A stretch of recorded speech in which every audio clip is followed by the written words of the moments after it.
My dad taught me something about addiction after he died. He was an alcoholic for as long as I can remember, going in and out of rehab too many times to count. He passed when I was 15. And after college, I got his journals. Journals filled with exercises from rehab, song lyrics, and ruminations of a broken and hurting addict. In these journals, there was a buried realization, something I learned that I wish he could have heard before he died. In these journals, he wrote about wanting to get better, to prove that he could get better, about getting better for my mom and us kids, about showing his parents he could change and proving himself to his brother. But in all those pages, all those different journals, all those stints in rehab, I never once saw him say or read that he wanted to get better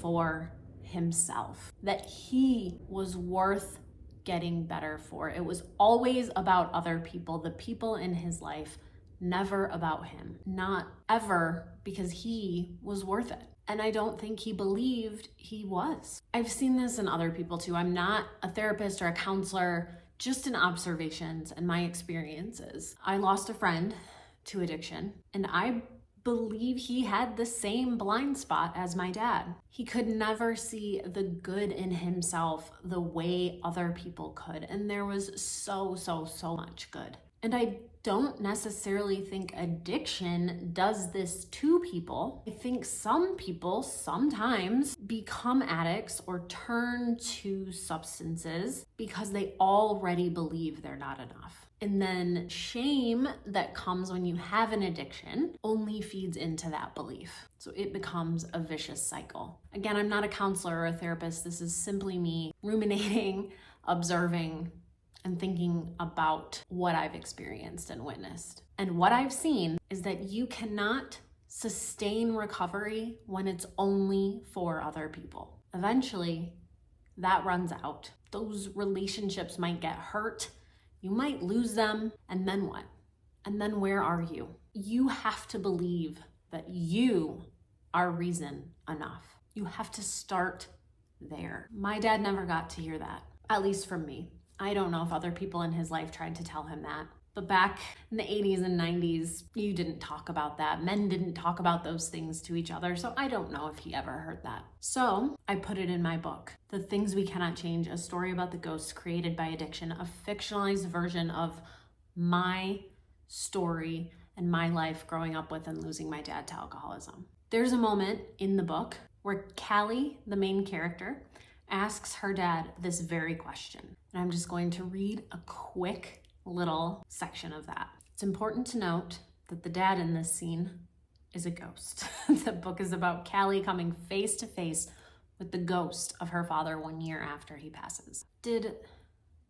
I'm afraid to ask my next question. It's going to sound awful, and I don't want him to run away again, but I have to ask, did you even try to get better? I did try, Cal. I tried so hard for all of you, for my parents, for my friends.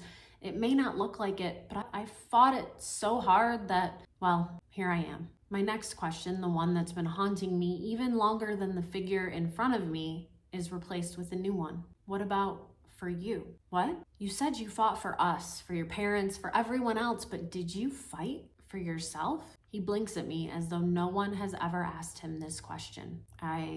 Weren't you worth fighting for? And I purposely put that question in the book because I want other people to start thinking about this. I want addicts to think about this, and I want the people that love them and are hurting for them to think about this. I wrote that scene for my dad, but also for anyone else that needs to hear it. If you're in recovery or you're actively fighting addiction right now, you're worth getting better for. Don't do it just for your kids or for your partner. Do it for you. The rest will fall into place. If this resonates with you, whether you've been through it yourself or loved someone who has, I'd love to hear from you in the comments. And if this story speaks to you, my book is linked in the description. Thank you so much for listening. Have a wonderful rest of your day.